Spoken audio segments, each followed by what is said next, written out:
इसके बाद जो नेक्स्ट मेथड ऑफ प्रिपरेशन है वो है from acid chloride and anhydride. मतलब एसिड क्लोराइड और एनहाइड्राइड को आप किस तरीके से कार्बोक्सिलिक एसिड में कन्वर्ट करेंगे। तो आपने यहाँ पर एसिड क्लोराइड लिया RCOCl लिया, ये बॉन्ड यहाँ पर टूटा तो कार्बन पर आया माइनस, सॉरी क्लोरीन पर आया माइनस चार्ज, कार्बन पर आया प्लस चार्ज। वाटर एसिड की प्रेजेंस में टूटेगा H प्लस और OH माइनस में, H plus and Cl minus combines together to form HCl। Carbon पर प्लस चार्ज आ गया, इससे OH माइनस अटैच हो जाएगा to form RCOOH। It means whenever the reaction of acid chloride is done with water in presence of dilute acid, it results into the formation of carboxylic acid. अगर हम यहाँ पर R की जगह CH3 लें and we are doing its reaction with water in presence of mineral acid, again the reaction takes place in the same way। ये bond यहाँ टूटेगा, यहाँ माइनस, यहाँ plus, H plus of water combines with Cl minus to form HCl, CH3CO plus combines with OH minus to form CH3COOH। यही reaction एक तरीके से और हो सकती है, अगर हम यहाँ पर एसिड क्लोराइड लें, उसकी रिएक्शन एसिड की जगह बेस से कराएं, NaOH से कराएं, what will happen in this case, यहाँ पर जो H और Cl कंबाइन करेगा, HCl निकल गया, ONA इस कार्बन से यहाँ पर अटैच हो जाएगा टू फॉर्म सोडियम कार्बोक्सिलेट। जब आप इसकी रिएक्शन मिनरल एसिड से करवाएंगे तो हमें पता है सोडियम कार्बोक्सिलेट में ऑक्सीजन पे माइनस चार्ज होगा और सोडियम पे प्लस चार्ज होगा। मिनरल एसिड की प्रेजेंस में जो वाटर है वो देगा H प्लस और OH minus ion, Na plus और OH माइनस कंबाइन करेगा, सॉरी आपका जो Na प्लस है और OH माइनस कंबाइन करेगा, NaOH निकल गया इसमें से, H प्लस O माइनस से कंबाइन करेगा to form H plus O minus से कंबाइन करेगा to form OH, means you will get RCOOH। अगर आप R की जगह C6H5 लें तो यहाँ भी R की जगह C6H5 हो जाएगा और एसिड में भी R की जगह पर C6H5 हो जाएगा, means you will get benzoic acid. तो ये था acid chloride, how we can convert acid chloride into carboxylic acid. अब क्वेश्चन है, अगर हम एसिड एनहाइड्राइड लेते हैं RCOOCOR dash, it is acid anhydride, जब आप इसकी कराएंगे हाइड्रोलिसिस रिएक्शन विद वाटर, बच्चों क्या होगा, आपका जो वाटर है, ठीक है, वाटर का जो H है, H वो तो इस कार्बन से अटैच हो जाएगा, सॉरी वाटर का जो OH है ना, OH वो इस कार्बन से अटैच हो जाएगा, जो H है वो इस ऑक्सीजन से अटैच होगा, means you will get RCOOH और यहाँ क्या है R-COOH। तो आपने देखा this is also the way by which anhydride can be converted into acid. अगर हम यहाँ R की जगह CH3 लें और R' की जगह भी CH3 लें तो ये वाला बॉन्ड यहाँ से टूटा, वाटर का OH तो अटैच हो गया इस कार्बन के साथ, H अटैच हो जाएगा इस ऑक्सीजन के साथ, तो आपको मिलेगा एक तो CH3COH एक, दूसरा ये भी CH3COOH, हमें CH3COOH के दो मॉलिक्यूल्स यहाँ पर मिल जाएंगे। तो this is also the way by which anhydride can be converted into the carboxylic acid.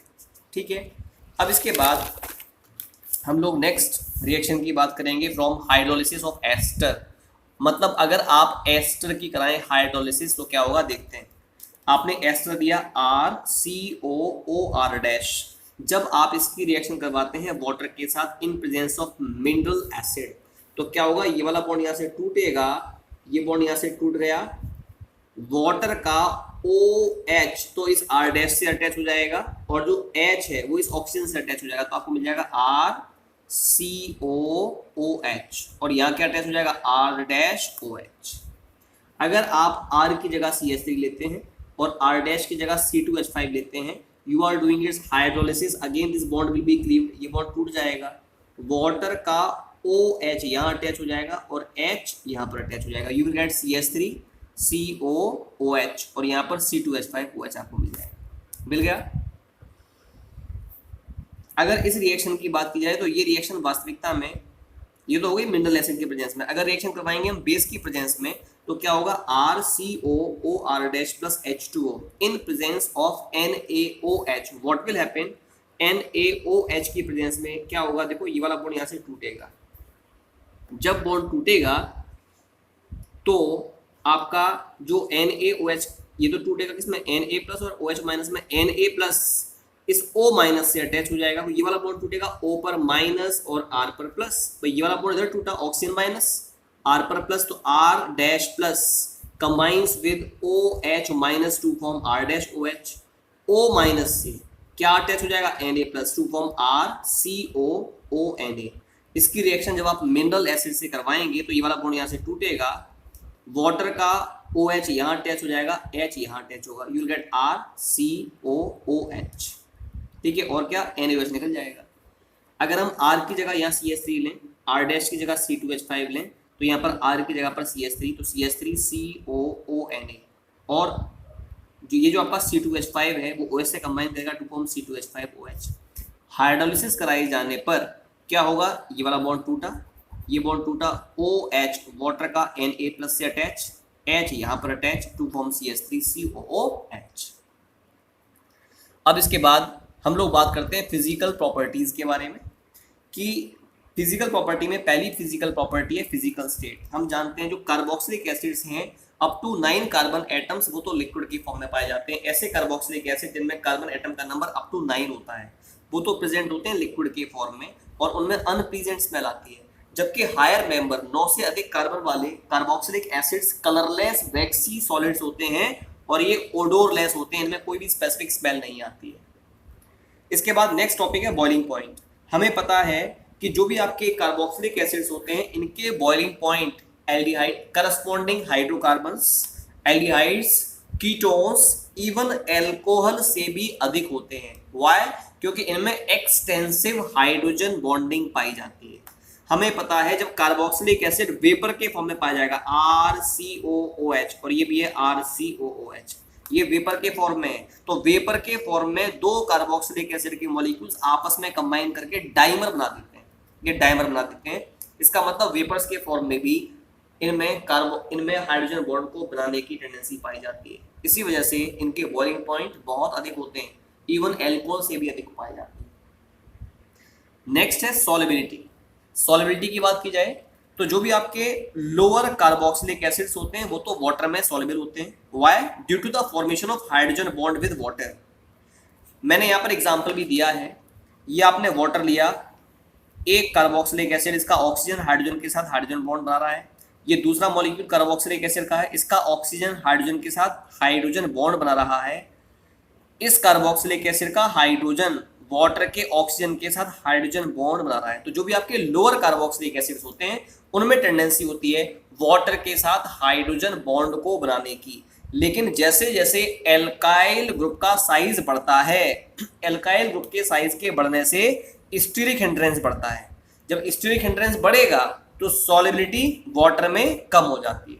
यही कारण है कि एल्काइल ग्रुप के साइज के बढ़ने के साथ साथ आपकी जो वाटर में सॉल्युबिलिटी है एल्कोहल की,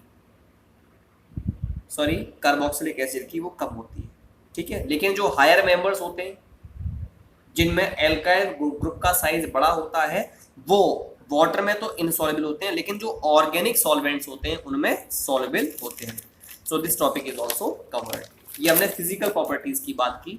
अब जो नेक्स्ट टॉपिक आएगा वो आएगा chemical properties of carboxylic acids. Carboxylic acids की केमिकल प्रॉपर्टीज के बारे में बात करेंगे। सबसे पहले हम उन रिएक्शंस की बात करेंगे जिनमें OH बॉन्ड, ऑक्सीजन और हाइड्रोजन के बीच में जो बॉन्ड है ना वो क्लीव होता है।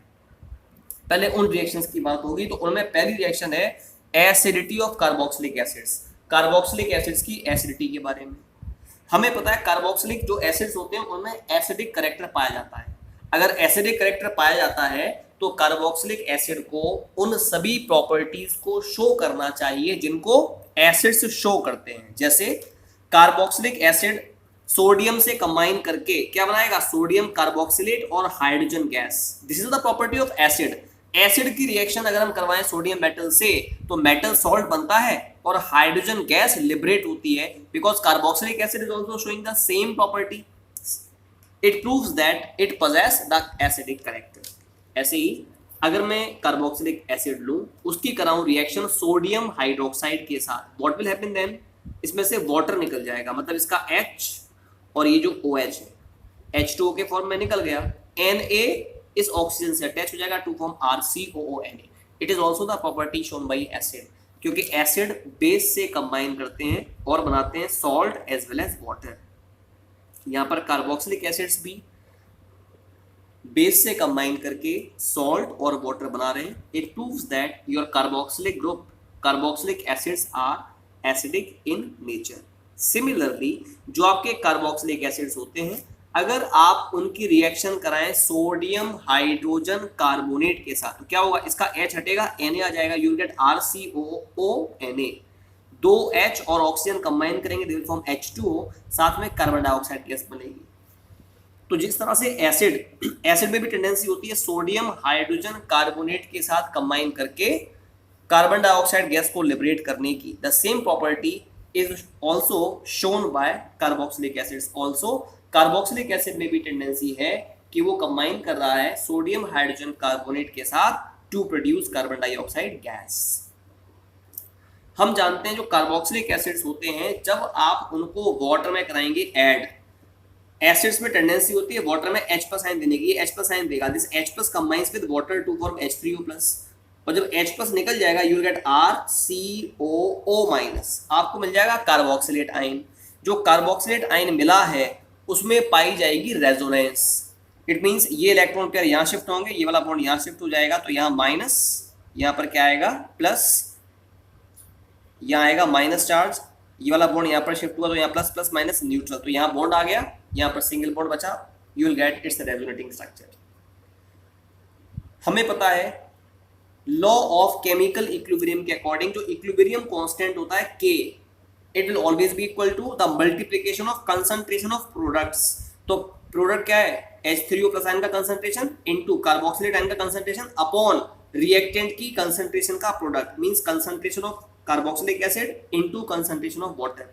हमें पता है इस रिएक्शन में वाटर आपका एक्सिस अमाउंट में पाया जाता है, इसका मतलब रिएक्शन के बाद भी वाटर का कंसंट्रेशन सेम है, इसका मतलब जो कंसंट्रेशन है वाटर का वो कांस्टेंट है, मींस H2 का कंसंट्रेशन कांस्टेंट है, तो आप इसको यहाँ पर मल्टीप्लाई कर देंगे इन इक्विलिब्रियम कांस्टेंट। तो K क्या है, इक्विलिब्रियम कांस्टेंट है, वाटर का कंसंट्रेशन भी कांस्टेंट है, इन दोनों का जो प्रोडक्ट होगा ना वो भी कांस्टेंट होगा, उसको Ka कहते हैं। It is called as equilibrium constant of acid, of carboxylic acid. तो जो Ka आया it is equal to concentration of H3O plus into concentration of carboxylate ion into upon concentration of carboxylic acid. तो वही लिखा है K is equal to H3O plus ion का concentration into RCOO minus ion का concentration upon RCOOH का concentration. इसका मतलब ये हो गया, इससे हमें एक बात क्लियर हो रही है, जो Ka है Ka वो H3O आयन की कंसंट्रेशन के डायरेक्टली प्रोपोर्शनल है, और H3O प्लस आयन की कंसंट्रेशन अगर ज्यादा है किसी भी पर्टिकुलर एसिड के लिए, अगर concentration of H3O plus ion और concentration of H plus ion is more, it means the acid is strong. तो स्ट्रॉन्ग एसिड के लिए H3O प्लस आयन की कंसंट्रेशन अधिक होने की वजह से Ka की वैल्यू अधिक होती है, जबकि जो वीक एसिड्स होते हैं उनमें concentration of H3O plus ions less होती है, इसी वजह से Ka की कंसंट्रेशन भी, Ka की जो वैल्यू है वो भी लेस होती है। अब इसके बाद एक और बहुत छोटा सा टर्म है which is called as pKa। pKa क्या होता है, the negative logarithm of Ka, the negative log of Ka का जो नेगेटिव लॉगरिथम होता है, नेगेटिव लॉग होता है, उसी को हम pKa कहते हैं। तो इस रिलेशन से हमें ये पता लग रहा है जो Ka है वो pKa के इनवर्सली प्रोपोर्शनल है। अगर एसिड स्ट्रॉन्ग है हमारा, पता है Ka की वैल्यू अधिक होती है, तो जब Ka की वैल्यू अधिक है, pK is inversely proportional to it, it means that the value of pKa will be less. तो स्ट्रॉन्ग एसिड के लिए pKa की वैल्यू कम होती है, क्यों, क्योंकि Ka की वैल्यू अधिक होती है, जबकि वीक एसिड के लिए Ka की वैल्यू कम होती है, तो pKa कैसा हो जाएगा, सॉरी pKa की वैल्यू लेस होती है, तो pKa कैसा हो जाएगा, मोर, pKa की वैल्यू अधिक होगी फॉर वीक एसिड। ठीक है, जनरली जो आपके स्ट्रॉन्ग एसिड्स होते हैं उनमें pKa की वैल्यू 1 से कम होती है। ठीक है, एक आपका ट्राईफ्लोरो एसिटिक एसिड है, trifluoro acetic acid, formula is CF3 and COH। तो इसके लिए pKa की वैल्यू 0.23 होती है। जो आपके अगर pKa की वैल्यू 1 और 5 के बीच में है, then such type of acids are said to be moderate acids. If it is between 5 and 15 the acid is said to be weak acid, और अगर 15 से ज्यादा होती है pKa की वैल्यू तो आपका जो एसिड है वो एक्सट्रीमली वीक एसिड होता है। जनरली ये पूछते नहीं, ये सब चीजें पूछने वाली नहीं है एग्जामिनेशन में, ठीक है। अब जो कार्बोक्सिलिक एसिड्स होते हैं वो वीकर एसिड्स होते हैं, इवन मिनरल एसिड्स के कंपैरिजन में वो कैसे होते हैं, वीकर होते हैं, जबकि अल्कोहल और फिनॉल के कंपैरिजन में कैसे होते हैं, स्ट्रॉन्गर एसिड्स होते हैं। मैंने ये बताया carboxylic acids are weaker acids than the mineral acid, they are weaker than mineral acids but stronger than alcohols as well as phenols in acidic character। तो यहां पर हमने इस टॉपिक को कंप्लीट किया है।